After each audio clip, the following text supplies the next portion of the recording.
അസ്സലാമു അലൈക്കും വറഹ്മത്തുള്ളാഹി തആല വബറകാതുഹു. മറിയം ബീവി റളിയല്ലാഹു അൻഹയുടെ ചരിത്രത്തിൻ്റെ 3-ാം ഭാഗത്തിലേക്ക് പ്രവേശിക്കുകയാണ്. മറിയം ബീവി റളിയല്ലാഹു അൻഹ കുളിക്കടവിലേക്ക്.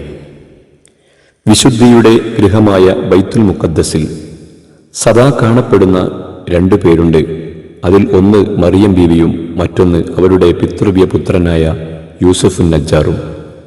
പള്ളി പരിചരണവും മറ്റു സമയങ്ങൾ ഇബാദത്തുമാണ് ഇവരുടെ പതിവ്. ബൈത്തുൽ മുഖദ്ദസിൻ്റെ കിഴക്കുവശത്ത് പ്രകൃതി രമണീയമായ കാഴ്ചയാണ് ജോർഡാൻ നദി. അവിടെ കെട്ടിയുണ്ടാക്കിയ കൊച്ചുമറയാണ് മറിയം ബീവിയുടെ സ്ഥിര സ്നാനസ്ഥലം.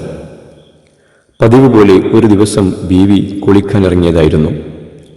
അപ്രത്യക്ഷമായി ബീവിക്ക് മുമ്പിൽ ഒരു യുവകോമളൻ പ്രത്യക്ഷപ്പെട്ടു. ബീവി നടുങ്ങിപ്പോയി. പക്ഷേ ഈ രൂപത്തിന് എന്തൊരഴക്, എന്തൊരു ശരീരവടിവ്!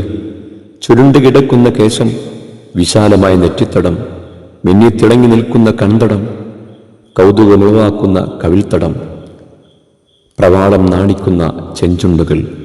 അതിസുന്ദരനായൊരു യുവാവ്. പരമാർശം പരിശുദ്ധമായിരിക്കുന്ന ഖുർആനിൽ ഇപ്രകാരം: എന്നിട്ട് അവരിൽ നിന്ന് മറയത്തക്ക ഒരു മറ അവരുണ്ടാക്കി. ഈ അവസരത്തിൽ നാം അവരുടെ റൂഹിനെ അഥവാ ജിബ്രീലിനെ അവരിലേക്ക് അയച്ചു. മലക്ക് ഒരു തികഞ്ഞ മനുഷ്യരൂപത്തിൽ അവർക്ക് മുന്നിൽ പ്രത്യക്ഷമായി. മറിയം ബീവിയോ സൗന്ദര്യത്തിൻ്റെ സകല ലക്ഷണങ്ങളും സമ്മേളിച്ച രൂപത്തിൽ, 15 എന്തിനും തയ്യാറാകുന്ന താരുണ്യത്തിൻ്റെ വലയത്തിൽ. ഈ പ്രായത്തിലാണ് സാധാരണ പെൺമനസ്സിൽ ചപല വികാരങ്ങൾ വിരിയുന്നതും തേൻ നിറഞ്ഞു നിൽക്കുന്ന പുഷ്പങ്ങൾ അണികളെ തേടും പോലെ തരുണികൾ ഇണകളെ തേടുന്നതും. പക്ഷേ ചെറുപ്പമെങ്കിലും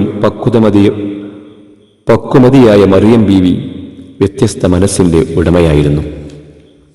ആരാധനയ്ക്ക് പള്ളിയിൽ വരുന്ന പുരുഷന്മാരെ പോലും കാണാത്ത കന്യക, സച്ചരിത നല്ല പെണ്ണിൻ്റെ സ്വഭാവം, ദൈവിക നിലവ് നിറഞ്ഞു നിൽക്കുന്ന ഹൃദയം.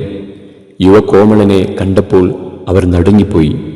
ഈ വിജനസ്ഥലത്ത് തൻ്റെ സമീപം വന്നത് സദാചാര നിഷ്ഠയുള്ളവനോ അല്ലാത്തവനോ?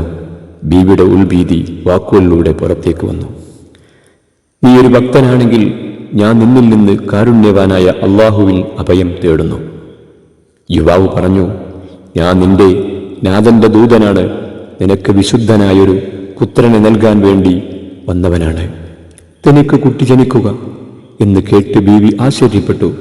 സാധാരണ ഒരു സ്ത്രീ ഗർഭിണിയാകാനുള്ള ഒരു ചുറ്റുപാടും എനിക്കുണ്ടായിട്ടില്ല. ബീവി ചോദിച്ചു: എനിക്ക് പുത്രനുണ്ടാകുകയോ? എങ്ങനെ? എന്നെ ഒരു പുരുഷനും തൊട്ടിട്ടില്ല. ഞാൻ ദുർനടപ്പുകാരിയുമല്ല. ഇത് കേട്ട സൗമ്യതയോടെ മലക്ക് പറഞ്ഞു: അவ்விதം തന്നെ സംഭവിക്കും. അങ്ങനെ സംഭവിക്കൽ വളരെ നിസ്സാരമാണെന്ന് നിന്റെ റബ്ബ് പറയുന്നു. വചനം കേട്ട് മറിയം ബീവി വിഷമത്തോടെ നോക്കി നിന്നു. ഗർഭം ചുമക്കുന്നതിൻ്റെ ക്ലേശങ്ങളെ ചൊല്ലിയല്ല, പിതാവില്ലാത്ത കുട്ടി ജനിച്ചാൽ എന്തു ചെയ്യും എന്ന് ഉത്കണ്ഠയിൽ. ആ സമയത്ത് ജിബ്രീൽ അലൈഹിസ്സലാം അവരുടെ കുപ്പായം മാറിൽ ഊതി. ആ കാറ്റ് താഴോട്ടിറങ്ങുകയും നാഥന്റെ വിധി പോലെ ഗർഭവതിയാവുകയും ചെയ്തു. ചാരിത്രം സൂക്ഷിച്ച ആ വനിത, അവിടെ നമ്മുടെ ആത്മാവിൽ നിന്ന് നാം ഊതി എന്ന് പരിശുദ്ധ ഖുർആൻ പറയുന്നു. ഗർഭിണിയായ മറിയം ചിന്തിച്ചു: ജനങ്ങളോട് ഞാൻ എന്തു പറയും? ഞാൻ സത്യവതിയാണെങ്കിലും ജനങ്ങൾ എന്നെ അവിശ്വസിക്കുമല്ലോ. ബീവി പരിഭ്രാന്ത ചിത്തയായി. ഒരു സാധാരണ വനിത അവിഹിത മാർഗത്തിൽ ഗർഭം ധരിച്ചാൽ ഗോപ്യമാക്കാൻ ശ്രമിക്കുക സ്വാഭാവികമാണല്ലോ. ആദ്യവാരം മറിയം ബീവിയും അങ്ങനെ ചെയ്തു. പിന്നീട് മറച്ചുവെക്കാൻ പറ്റാത്ത അവസ്ഥയായി. അതിനാൽ മാനസിക സംഘർഷത്തിലായി. ബീവി ഓർത്തു: ഞാൻ എന്തൊരു വിഷമത്തിൽ പെട്ടാലും എന്നെ രക്ഷപ്പെടുത്തുന്ന ആള് യൂസുഫ് നജ്ജാറാണല്ലോ. കൊച്ചുനാൾ തൊട്ട് അറിയാവുന്ന വ്യക്തിയാണ് അദ്ദേഹം. ബീവി ഗദ്ഗതത്തോടെ അദ്ദേഹത്തെ സമീപിച്ചിട്ട് പറഞ്ഞു: യൂസുഫ് നജ്ജാറെ, താങ്കൾ എന്നെ ഒന്ന് രക്ഷപ്പെടുത്തുമോ? എന്തുപറ്റി മറിയമേ? ഞാൻ മാസങ്ങൾക്ക് മുമ്പ് കുളിക്കടവിലേക്ക് പോയപ്പോൾ ദൈവദൂതനാണെന്ന് പറഞ്ഞ് ഒരു പുരുഷൻ എൻ്റെ അടുക്കൽ വന്നു. അദ്ദേഹം എൻ്റെ മാറത്തൊരൂത്ത്. അന്നു മുതൽ ഞാൻ ഗർഭിണിയാണ്. ഇത് സത്യമോ മറിയമേ? സത്യമാണ്. യൂസുഫ് നജ്ജാർ കോരിത്തരിച്ചു. ഇനി എന്തൊക്കെ സംഭവിക്കും? ഹൃദയത്തിൽ ഇടിമുഴക്കം. അപ്പോഴേക്കും വാർത്ത നാട്ടിൽ പാട്ടായി. രോക്ഷത്തിൽ പലരും പലതും പറഞ്ഞ് പരത്താൻ തുടങ്ങി. അന്നേരം യൂസുഫ് നജ്ജാർ ഉപദേശിച്ചു, മറിയമേ, നാട്ടിൽ അറിഞ്ഞ സ്ഥിതിക്ക് നീ ഇവിടെ താമസിക്കുന്നത് ഭൂഷണമല്ല. മറ്റേതെങ്കിലും സ്ഥലം നീ കണ്ടെത്തണം. മറിയം ബീബി റളിയല്ലാഹു അൻഹ നാട് വിടുമോ ഇല്ലേ? ഇൻഷാ അല്ലാഹ് അടുത്ത ഭാഗത്തിലൂടെ നമുക്ക് കേൾക്കാം.